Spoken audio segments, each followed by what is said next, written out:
All right, we're going to be going over the Unit 4 review packet. Um, I'm going to go over all the odd numbered problems, and then what you guys want to do then is you want to do the even numbered problems. Remember, there is a Google form that you could input all of your solutions into, and once you submit the form, you'll get feedback as to whether or not you did them correctly or not. But you could also use the video to help you with the odd numbered problems. What do you call a snowman with a six pack for a stomach or on their stomach or whatever? Well, I guess you're going to have to watch the rest of the video to get the punchline to that. All right, number one, factor the expression completely. If not factorable, we're going to write not factorable. Okay, so remember that when you're factoring, you guys are going to incorporate the idea of the area model. And the area models that you're going to draw are always going to have four inside rectangles in them. And then if the expression that you're factoring is a trinomial, you're also going to incorporate the idea of the diamond problem, which we represent as a giant X. You always take the x squared part, which we call the quadratic term in the expression, and we always put that in the top left of the area model. You're going to take the minus 7x part and put that in the bottom of the diamond problem. So the part that has the variable, but not the exponent of 2, goes in the bottom of the diamond. And then the part of the expression, the 44, which does not have the x or the x squared with it, goes in the bottom right of the area model. You multiply the 44 with the x squared together, and whatever that equals, which is 44x squared, that it goes in the top of your diamond problem. Okay, so this is the setup of how you're going to set yourself up for factoring the expression. Okay, then what you're going to do is we are going to solve the diamond problem on the left and the right side. So what we need to do is we need to find two numbers, and I'm going to make a list over here that multiply together to make 44x squared. Okay, I'm going to give you, there's actually three pairs that could possibly multiply to make 44x squared. 1x and 44x, 2x and 22x, and 4x and 1x. Okay, now, as you can see though, none of these pairs, if I added them together, none of them add up to negative 7x. All right, so what that means is using my positive values, nothing works. Now, another way to get two terms or expressions to multiply to make a positive 44x squared is I could turn both of the terms into negative values. Okay, so all of those also, all those pairs also multiply to make positive 44x squared. Okay, but as you can see though, even adding up the negatives, none of them add up to negative 7x. So what this means is that it's impossible to solve this diamond problem. Okay, so if you cannot solve the diamond problem, then you know that the problem is not factorable. Okay, now, not factorable, aka it is also known as prime. So when you do, if you run across a problem that cannot be factored, and you'll know that because the diamond problem is impossible, you could either say that the problem is the expression is not factorable, or you can simply just say that it's prime. Okay, number three, we have x squared minus 49. Now in this particular problem, we're missing that middle term, we're missing that x term. So if you're missing a term, what you want to do is you want to rewrite the expression with that term in it, but you want to incorporate the number 0. So x squared plus 0x minus 49 is the equivalent expression of x squared minus 49. You want to turn your expression into a trinomial when it's possible. Okay, now the reason why you do that is because when we are factoring a trinomial, that's where we're going to incorporate the area model and the diamond problem. So we're going to draw the area model and the diamond problem. We're going to take the x squared term and put it in the top left of the area model. The 0x term is going to go in the bottom of the diamond problem. the minus 49 or negative 49 is going to go in the bottom right of the area model. And then you multiply the two terms in the area model here. And the result, which is negative 49x squared, goes in the top of your diamond problem. Okay, then you solve this diamond problem. Now, this diamond problem can be solved by taking positive 7x and multiplying it with negative 7x. Those two terms would multiply to make negative 49x squared. 7x added with negative 7x would add to 0x. So the diamond problem can be solved. Now, when the diamond problem can be solved, it tells you your expression that you started with can be factored. So you take the 7x and the negative 7x and you fill in the remaining two rectangles of your area model. Okay, then we fill out the outside top and the outside left of the area model, and that'll tell us what our factors are. Okay, so I'm going to start with x squared, and pretty easy to start with because x multiplied with x is x squared. Notice x times x is x squared. Then I'm going to take the x on the outside top, bring it down to the bottom, and you would have to multiply x with 7 to give you that positive 7x. And that's a positive 7, so on the outside left, you put x plus 7. So on the outside left, we have x plus 7. Okay, then I'm going to go to the outside left x, follow it over to the negative 7x. You would have to multiply with negative 7, x with negative 7 to get negative 7x. So that means on the outside top, we write an x minus 7. So what that tells me is that my factors of x squared minus 49 is equal to the quantity x minus 7. Quantity is just a fancy word in math for saying put that expression in parentheses, multiplied with the quantity x plus 7. Okay, now if you wrote it like this, and you don't have to write it both ways, but if you wrote it as quantity x plus 7 multiplied with quantity x minus 7, that would mean the same thing. Okay, so either one of those answers is an acceptable answer. Number 5, we're factoring again. Now in this one, it's already a trinomial, so since it's already a trinomial, that means that I'm going to be able to go straight into the area model. So I'm going to draw my area model. Whenever you have a trinomial, your area model will always consist of 4 inside rectangles, and you're going to make your diamond problem. Okay, the x squared term goes in the top left of your area model. The 11x term goes in the bottom of your diamond problem. The 30, and it's a positive 30 term, goes in the bottom right of your area model. You multiply the top left term with the bottom right term of your area model, which is 30x squared, and you put that result at the top of your diamond problem. Now we solve the diamond problem. Find two values that multiply to make positive 30x squared, add to make positive 11x. Your only choices are 5x and 6x. And so you fill those two inside the remaining two rectangles of your area model. Then we fill out the outside top and outside left of our area model. Let's start with x squared. We know that x times x is x squared, so we're going to put an x outside each side, the top and the left of the x squared part. Okay, then I'm going to follow the x on the top down to the 6x rectangle, and I would have to multiply that x with 6 to get 6x. And it's a positive 6, so I put plus 6 on the outside left. Go to the x on the outside left, follow it over to the 5x.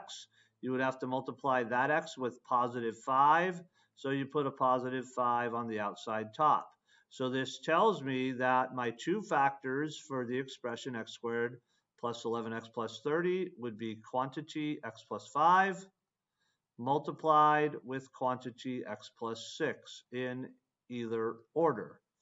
Number 7, factor the expression completely. If not factorable, write not factorable. Once again, the expression is already a trinomial. So whenever we're factoring trinomials, we're using the strategy of the area model with the diamond problem to help us find the factors, okay? So I take the 9x squared term, always the term with the x squared in it, or the variable squared, always goes in the top left of your area model. The 12x, and it's a positive 12x, goes in the bottom of your diamond. So the term that has the x with it, or the variable without the exponent, goes in the bottom of the diamond. And then the term without any variable next to it at all goes, which is a positive 4, goes in the bottom right of your area model. You multiply the top left with the bottom right of your area model, 9x squared, with 4x. That gives me 36x squared. And that would be the top of your diamond problem. Then we solve the diamond problem. Find two terms that multiply to make 36x squared, but also add to make 12x. That would be positive 6x and positive 6x. Okay, notice I cannot make them both negative. And the reason is because even though negative 6x multiplied with negative 6x is positive 36x squared, negative 6x added with negative 6x is not positive 12x. So my only choices are positive 6x and positive 6x. Okay, now I solve out the outside top, fill out the outside top and the outside left of my area model. Okay, so let's start with 9x squared. Now the 9x squared is interesting because I actually have two choices here. I can multiply 3x with 3x to get 9x squared. Or I could actually multiply 9x with 1x to get x squared. Okay, so when you have more than one choice, really what you have to do is you kind of guess and then you check to see if your answer works out. Okay, so we could start by filling out the outside top and left with the 3x and the 3x. Or we could actually start by filling out the outside top with the 9x and the 1x. Okay, and then if you choose the 9x and the 1x, then you have another choice as to where do you want to put the 1x and where do you want to put the 9x. But you can see that this is not going to work. This 1x and 9x is not going to work.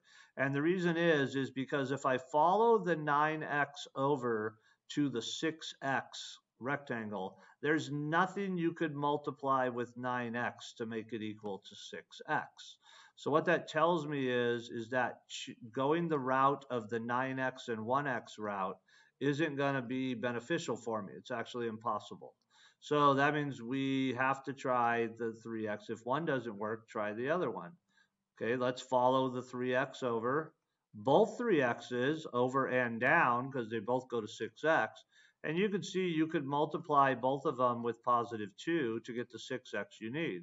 So I have a positive 2 here. And one thing that I failed to mention in the first three examples was, or the third and the fifth, number 3 and number 5 is, you should always check the last bottom right rectangle. Notice it's a 4. And I have a positive 2 and a positive 2. You should always check to make sure those two values multiply to make that. 2 times 2 is 4. So that means we're good. So that means that 9x squared plus 12x plus 4 factors into 3x plus 2. And then if you notice, both the outside top and outside left are the same.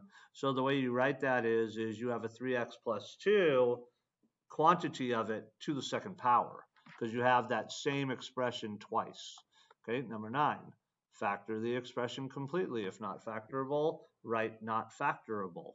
All right, so in this problem right here, I have a trinomial. Now, the one thing that you always want to make sure of is before you actually draw your area model and your diamond problem, you want to make sure there's not a common factor in the actual expression.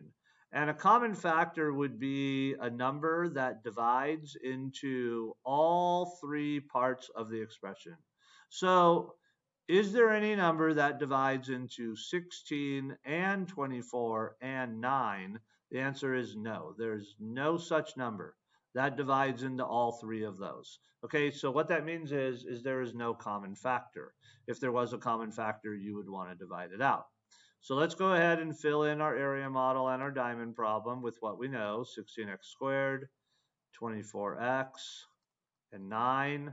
Ooh, this is going to give me a big number here. I have to multiply the 16x squared with the positive 9. So that would be 144x squared.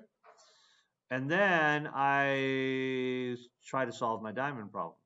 Once again, if your diamond problem cannot be solved, then it's impossible, which makes the problem not factorable. This one can be solved, though, with a positive 12x and a positive 12x. That multiplies to make a positive 144x squared, adds to make 24x. So I fill in the 12x and the 12x on the remaining two rectangles of my area model.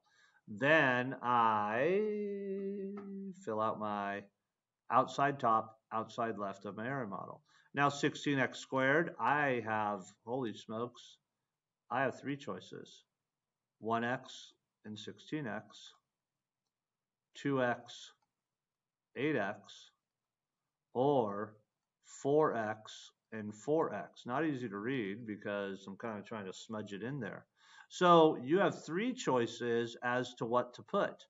And if you go with the 1x and 16x route, you then have to decide where does it go. But you could see this isn't going to work, because if I follow the 16x over to the 12x, there's nothing I can multiply 16x to make 12x. So that eliminates the 1x and 16x possibility. Okay, so what you kind of want to do is you want to look at the numbers 2 and 8 and go do both of those numbers. Can you multiply both of them to make a 12? You can't multiply anything with 8 to make 12. So what that tells me is that you have to go with the 4x and the 4x route. Okay, follow both 4x's over to both 12x's, over and down because they're the same thing. And you can see you would multiply positive 3 with 4x to get both 12x's. So I have a 4x plus 3 on my outside top and a 4x plus 3 on my outside bottom. And then notice my bottom right area model rectangle is 9, and I get that by multiplying the positive 3 with the positive 3, which is 9. So I'm good. So that means my factors of 16x squared plus 24x plus 9 are 4x plus 3, and I have 4x plus 3, the same thing again. So I put that in parentheses, and I put a second power there. Okay, so that would be an example of how to factor. Moving on. Okay, now we're going to solve for the missing variable, and we're going to round to the nearest tenth. So I'm going to need a calculator to do this right here. And because I'm recording this, I'm going to pull up a calculator on the line. And naturally, when I need the internet, my internet does not work. There we go. Looks like it's thinking about opening.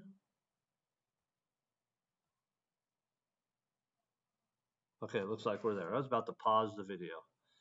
Okay, the calculator that I like to go to if I'm using it on the line is Desmos. I always go to Math Tools. I use a scientific calculator unless I'm graphing, but I'm not graphing, so I go to the scientific. I'm eventually going to need this scientific calculator here. Okay, all right, so let's go back to the problem. All right, my theta angle is my 30 degrees. Remember, your theta angle is always one of the non-right angles in your right triangle. That'd be theta.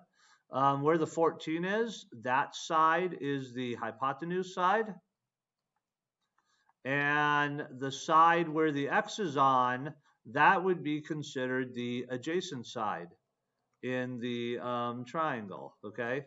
So you have to remember the definitions for sine, cosine, and tangent. So remember, and the only thing you need to remember really is SOHCAHTOA. And you find the definition that involves the adjacent side and the hypotenuse, which is cosine.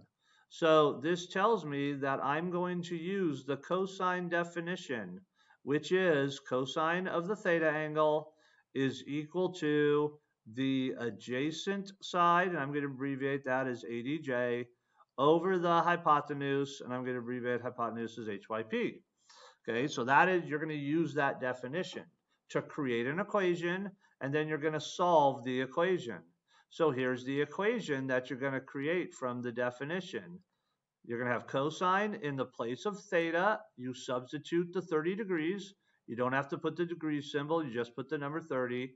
That is equal to, in the place of the adjacent side, you substitute x, because x is on the adjacent side. In the place of hypotenuse, you substitute the value 14, because 14 is the hypotenuse, okay? Then I use a calculator, and I figure out what is the decimal for cosine 30. So you go to a calculator, you have to have a scientific calculator to do this, and you type in cosine 30, and like we've talked about, you typically are going to get a really long decimal, 0.8660254038. If you get a really long decimal, stop after the fourth decimal. So 0.8660. So now my equation becomes 0.8660 is equal to x over 14. And now I solve this equation, and the way that you solve this equation is you are always going to multiply both sides of the equation by the value that's in the denominator of the fraction, which in this case is 14. So you are going to multiply 14 with 0.8660. That is 12.12. 12.124 actually, and that is equal to, and the 14 on the denominator would cancel out the 14 you're multiplying it with, leaving you with x. Okay, now the problem said round to the nearest tenth. That 1 is in the tenth, the 1 immediately to the right of the decimal. The 2 next to the 1 would not round the 1 up, so you would just say 12.1. So that's the answer to number 11, 12.1. Okay, number 13, same idea. So my theta angle is my 52 degrees here. Okay, the side where the 26 is on, that is your hypotenuse side. I'll just put HYP. And the side where your x is on, that is the adjacent side. I'll put ADJ for adjacent. So you have an adjacent side and a hypotenuse. You write down SOHCAHTOA. That helps you remember which one of the trig ratios you're going to use, the trig functions. Adjacent, hypotenuse, that would be a cosine problem. So you're going to use the definition of cosine once again, which is cosine of the theta angle is equal to the ratio, the adjacent side over the hypotenuse. You fill in the numbers and the x, the variable, from the diagram to create an equation. So your equation is going to be cosine. In the place of theta, you put 52. You don't have to put the degree symbol, just put the number. Is equal to, in the place of adjacent, substitute x. In the place of hypotenuse, substitute 26. And then we solve that equation right there. Okay, so we're going to go to our calculator, figure out what's the decimal equivalent for cosine 52. Cosine 52, you need a scientific calculator for this. And you get a really long decimal. Stop after the fourth decimal when you get a really long decimal. So 0.6156 is my decimal that I'm going to use. 0.6156. That is equal to x over 26. And then to solve this equation. Cougars, it is now 3:50. If you're not involved in a sport or an activity, it's now time to head home. Once again, it is 3:50. It's time to head home. You always multiply by the number that's in the denominator, the value. It's not always a number. It's the value that's in the denominator of the fraction. So you're going to go 26 times 0.6156. I'm doing this in my head. 16.0056. 16.0056 That is equal to, and then on the right side of the equation, the 26 cancels out, leaving me with x equals that. Now, we're rounding our answer. Once again, round to the nearest tenth. That first 0 is in the 10th spot, which means that 0 to the right of it would not change it. So you would say 16.0. Now, if you said 16, most teachers would say perfect. Okay. 15, same idea. Find the missing variable below. My variable is x, round to the nearest tenth.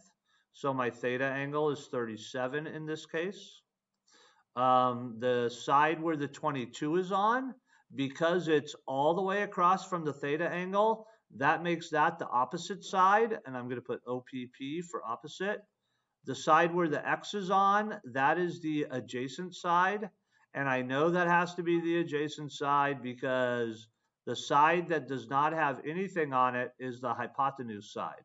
So the hypotenuse is completely irrelevant in this problem. Okay, so what I do is I go to my definitions for sine, cosine, and tangent. I remember SOHCAHTOA. That tells me my definitions.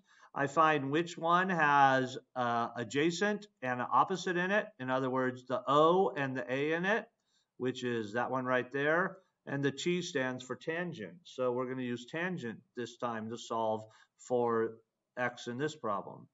So the definition of tangent is tangent of the theta angle is equal to the ratio opposite side over adjacent side. I'm going to use that definition to write an equation. Here's how I write the equation. Tangent, my theta is 37, is equal to, in the place of opposite side, I substitute the number 22. In the place of the adjacent side, I substitute the variable x. That's the equation I have to solve. I use my calculator. I figure out what's the decimal equivalent for the tan 37. Tan 37, you need a scientific calculator, you just type it in. You get a really long decimal again. If you get a really long decimal, just stop after the fourth decimal, so 0.7535. So now my equation becomes 0.7535 is equal to 22 over x, and I solve this equation. So to solve the equation, you're always going to multiply both sides of the equation with whatever value is in the denominator of the fraction, which in this case is x. Okay? So x multiplied with 0.7535 is 0.7535x. Oops, 7535x. Let me rewrite that so it looks a little bit better. 7535x. That is equal to 22. And the reason why it's equal to 22 is because those x's cancel out on the right of the equation. Now, that's not my answer, but I am one step away. So the last thing that I do is I'm going to divide by I'm going to divide 22 with 0.7535. Okay. Awesome. That would cancel out the 0.7535s, leaving me with x is equal to 22 divided by 0.7535. 29.1970. Now we're going to round to the 10th, so the 1 is in the 10th spot. That 9 next to the 1 would round this answer to 29.2. So x is equal to 29.2. Okay, so there's number 15. All right, so there's part 1. I'm going to make a part 2, which will cover numbers 17, 19, and 21. But for now,